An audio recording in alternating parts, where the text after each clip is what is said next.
నేను మగవాళ్ళలో ఎటువంటి సెక్షువల్ సమస్యలున్నా, లేకపోతే ఈ సెక్షువల్ ఇన్ఫెక్షన్స్ ఉన్నా అటువంటి ప్రాబ్లమ్స్కి నేను ట్రీట్మెంట్ చేస్తాను.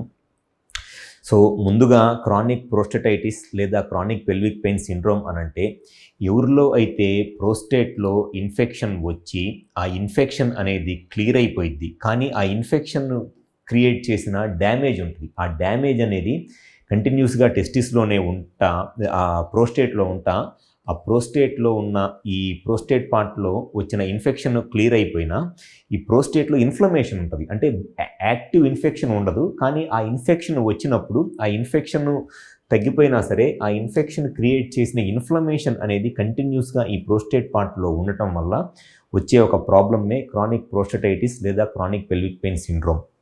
దాన్నే సిపిపిఎస్ అని కూడా అంటారు, అంటే క్రానిక్ పెల్విక్ పెయిన్ సిండ్రోమ్.